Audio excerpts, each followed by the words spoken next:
Taking the question at face value, Bonning narrowed his eyes to take a careful study. She had big brown eyes, but they weren't soft. She had a pretty, wide mouth, but it didn't smile. "Look like a cop," he decided. "Good answer. Don't try to hose me here, Boner. You and your business partner had a falling out. You got pissed off, and you terminated your professional and personal relationship by heaving his dumb ass out the window." She held up a hand before Bonning could deny again. "This is the way I see it. You got into, maybe, dissing each other over the profits, the methods, a woman. You both got hot, so maybe he comes at you. You've got to defend yourself, right?" "Man's got a right," Bonning agreed, nodding rapidly as the story sang to him. "But we didn't get into nothing. He just tried to fly." "Where'd you get the bloody lip, the black eye? How come your knuckles are ripped up?" Bonning stretched his lips into a toothy grin.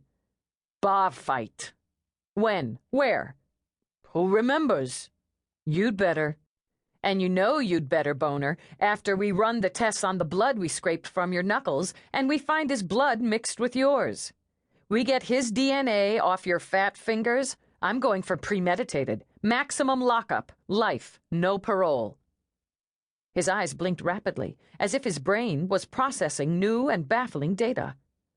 "Come on, Dallas. That's just bullshit. You ain't gonna convince nobody I walked in there thinking to kill old Chuckaroo. We were buds." Her eyes steady on his, Eve pulled out her communicator. "Last chance to help yourself.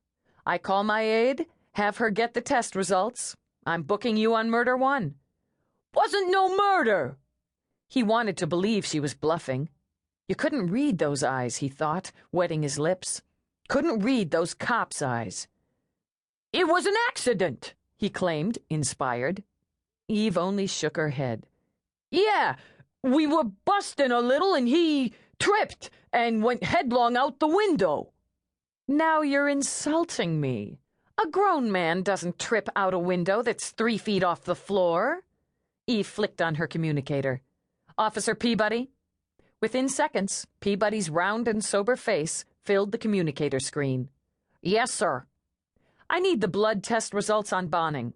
Have them sent directly to Interview A and alert the PA that I have a murder in the first." "Now, hold on! Back up! Don't be going there!" Bonning ran the back of his hand over his mouth. He struggled a moment, telling himself she'd never get him on the big one. But Dallas had a rep for pinning fatter moths than he to the wall. "You had your chance, Boner. Peabody, he came at me, like you said. He came at me. He went crazy. I'll tell you how it went down. Straight shit. I want to make a statement." "Peabody, delay those orders. Inform the PA that Mr. Bonning is making a statement of straight shit." Peabody's lips never twitched. "Yes, sir." Eve slipped the communicator back in her pocket, then folded her hands on the edge of the table and smiled pleasantly.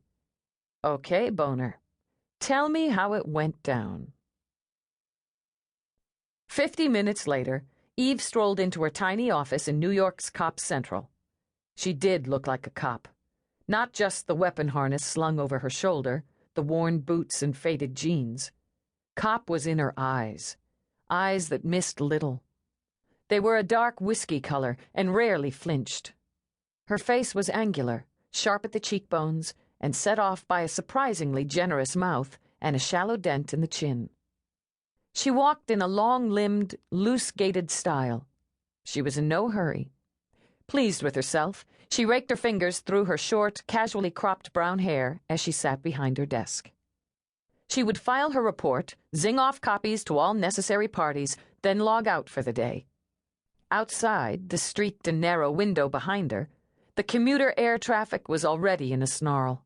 The blast of Airbus horns and the endless snicking of traffic copter blades didn't bother her. It was, after all, one of the theme songs of New York. "Engage," she ordered, then hissed when her computer remained stubbornly blank. "Damn it, don't start this. Engage!" "Turn on, you bastard!" "You've got to feed it your personal pass number," Peabody said as she stepped inside. "I thought these were back on voice ID." "Were. Snafu'd. Supposed to be back up to speed by